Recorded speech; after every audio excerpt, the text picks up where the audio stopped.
una de las mujeres más importantes, trascendentales y simbólicas en la Biblia.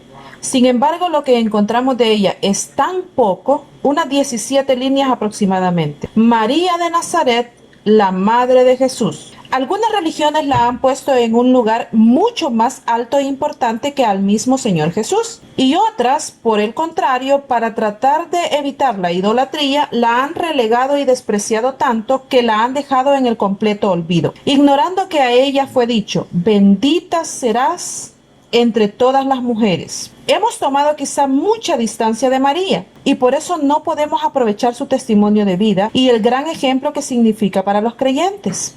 Debemos, por tanto, rescatarla para imitar su ejemplo y servir a la causa del Evangelio con la misma entrega con que ella lo hizo. Empecemos por su nombre. Por tradición, se dice que María significa la elegida, eminente o excelsa. Esos significados son muy buenos si consideramos que es la madre de Jesús, pero es necesario hacer diferentes observaciones respecto a este simbólico nombre. María es ya un uso latinizado del que en hebreo era el nombre Miriam. Sí, Miriam, el nombre de la hermana de Moisés. Y consideremos que a ella se le nombró en Egipto. Entonces, lo más obvio es encontrar la raíz etimológica de dicho nombre allá, en aquella lejana tierra, que era algo así como Mirjam, amada de Amón, del falso dios Amón, obviamente. Luego, los hebreos siguieron usando la misma raíz, pero dedicada a Jehová,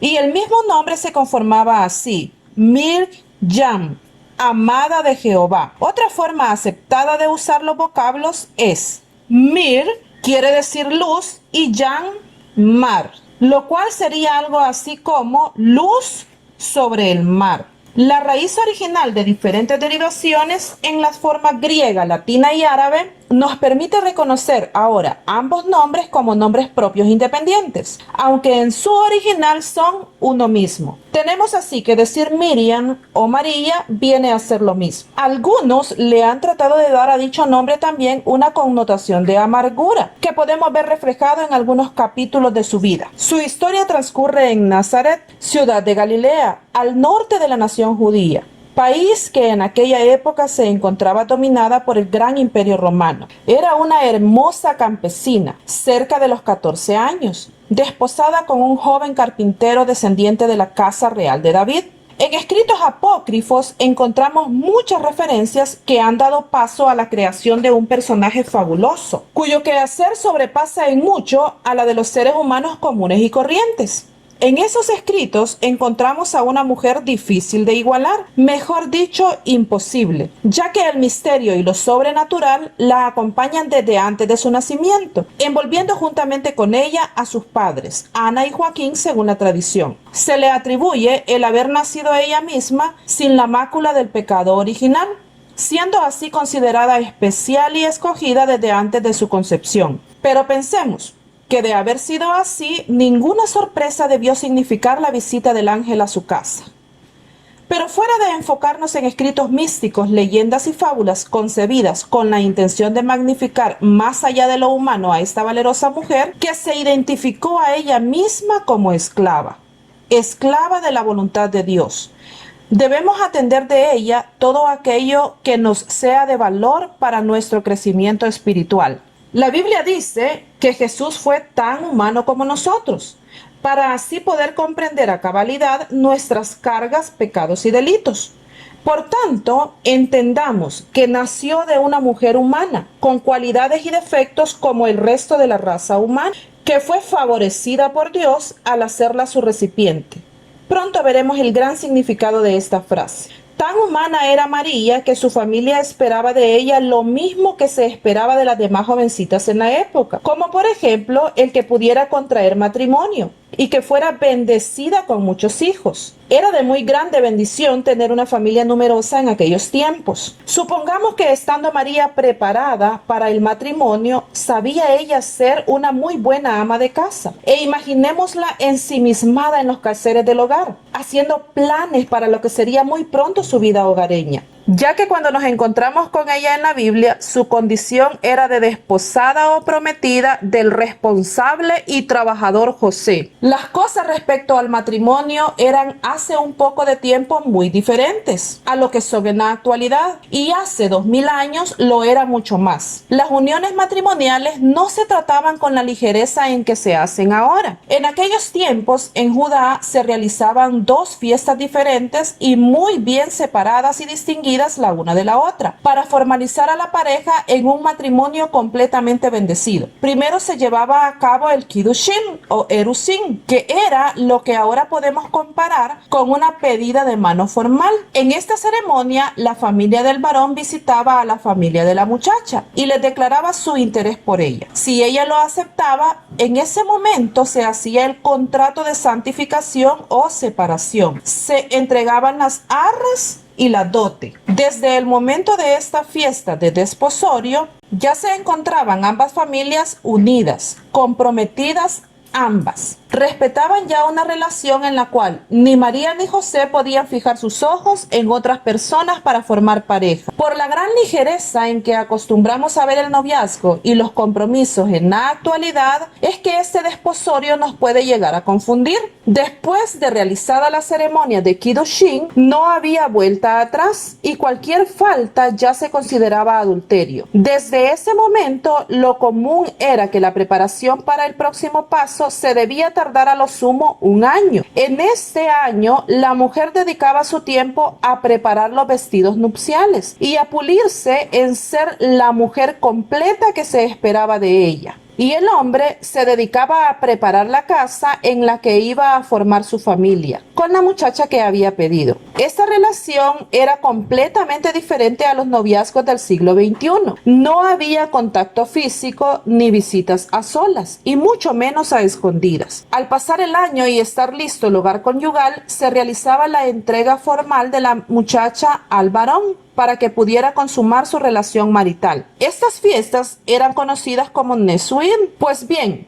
en la primera fase del matrimonio se encontraban María y José. La nación judía tenía promesa. Les había sido dada profecía de que llegaría a ellos un Salvador. Todos los fieles de Jehová esperaban el cumplimiento de aquella promesa. Todas y cada una de las mujeres judías tenían igual posibilidad de ser visitadas por Jehová para poder traer al mundo al Salvador prometido. María fue, como le dijo el ángel, muy favorecida. El favor y la gracia de Dios fue con ella. El favor lo reciben quienes no han hecho méritos para recibirlo. A quien se elige de entre muchos con iguales posibilidades se le dice favorecido. Así justamente fue María. No había hecho ni ella ni su familia obras extraordinariamente meritorias para recibir aquel gran favor de parte de Dios. Esperaban el nacimiento de un Salvador, quien según ellos los debía liberar del dominio de los romanos. No estaban esperando un Salvador espiritual. María entiende los nacimientos milagrosos extraordinarios de la antigüedad. Por eso muestra gran curiosidad sobre la noticia. Ella acepta en principio ser la madre del Salvador de Israel,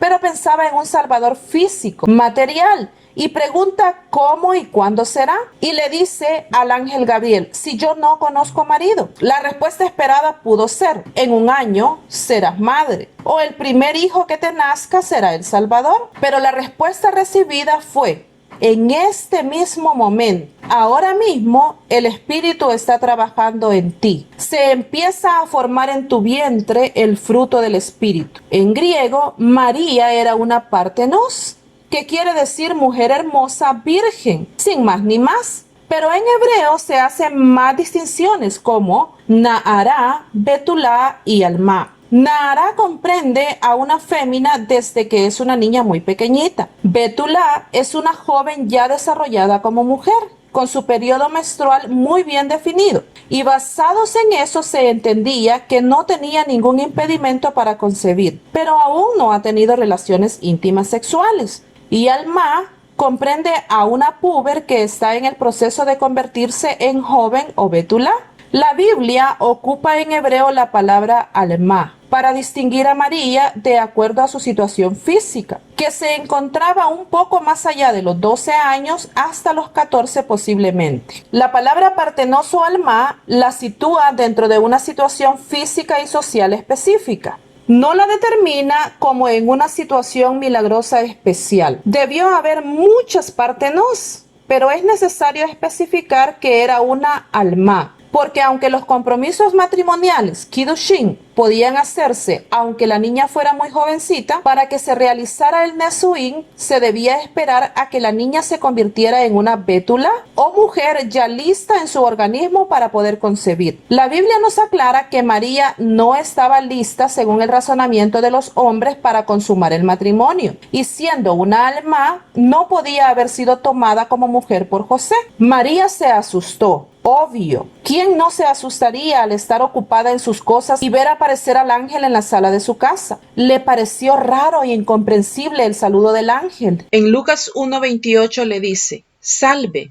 o sea, regocíjate, próspera, muy favorecida, el Señor es contigo, bendita tú entre las mujeres. El versículo 30 dice, no temas, porque has hallado gracia delante de Dios. Seguramente María estaba congelada, fría, inmóvil, observando a aquel ángel frente a ella y escuchando tan sublimes palabras. Ella pudo pensar, ¿estoy soñando? ¿Es una visión?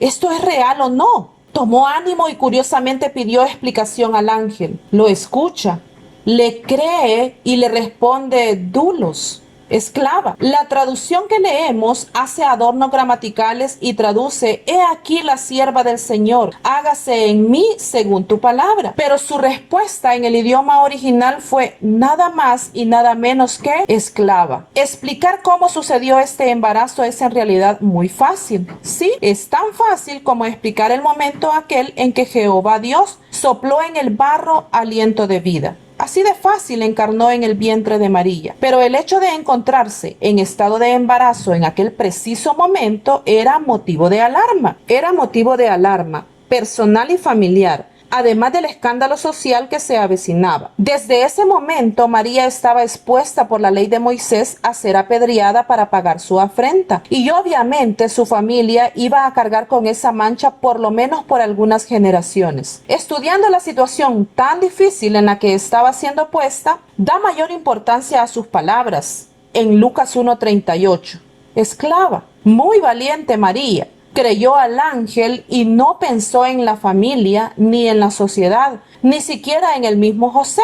Lo único que pensó fue en que la voluntad de Dios se cumpliera en ella. Respondió positivamente a la voluntad de Dios, aunque no tuviera coherencia con la razón y el conocimiento de los humanos. El ángel le anuncia también que Elizabeth, su pariente, por ser ambas descendientes de Jacob, ha concebido también en forma extraordinaria. Se lo anunció para que ella sepa que aquel niño que le iba a nacer a Elizabeth también era especial para el plan de Dios. María se encamina presurosa a visitar a Elizabeth, quizá para acompañarla por comprender lo extraordinario de aquella noticia, para compartir experiencias. Lucas 1:56 dice que se quedó María con Elizabeth 3 meses. La acompañó y se hizo acompañar por ella. Dos extremos opuestos, una jovencita y una mujer mayor. Un embarazo sorpresivo por ocurrir antes de lo esperado, el otro por ocurrir después de lo esperado. Un embarazo maravillaba a todos por haber sido implorado por años. El otro podía escandalizar por suceder fuera del tiempo socialmente permitido. Estas mujeres fueron unidas por el favor de Dios. Muchas veces formamos alianzas con personas con las que tenemos mucha afinidad, cosas banales en común. Pero debemos anhelar las amistades que nos engrandecen y establecen espiritualmente. Elizabeth, guiada por el saber del Espíritu Santo, dijo a María, bendita tú entre las mujeres. Es la segunda vez que María escucha estas palabras dirigidas a ella, pero no fue la primera bendición con esta magnitud que se declaró. Encontramos otra igual en Jueces 5:24, palabras que fueron dirigidas a Jael, mujer de Eberseneo, que mató a Sísara, liberando así al pueblo de Dios.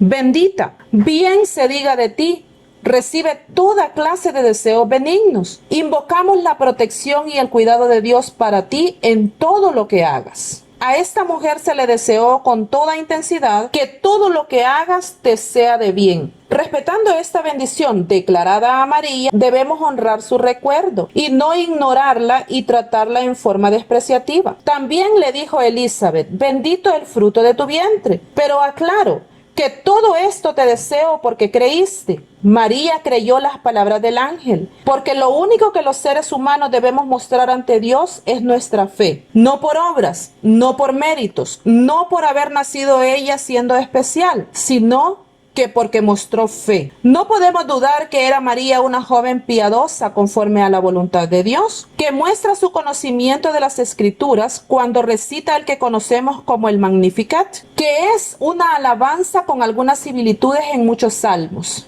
Tiene también gran parecido con el canto expresado por Ana, la madre de Samuel en el Antiguo Testamento, pero con un especial discernimiento. En el agradecimiento que dedica, ella está completamente consciente que no se trata de un milagro como los que habían experimentado algunas mujeres de la historia israelita, sino del inicio de una nueva era para la humanidad. Y ella es la recipiente usada por Dios. Su canto con el de Ana es muy similar, pero con mayor intensidad y comprensión. María sabe que esto no es solo físico, sino espiritual. Ella sirvió de recipiente. No se puede llenar algo que está lleno. Estaba dispuesta, preparada para que el Espíritu de Dios hiciera en ella su voluntad.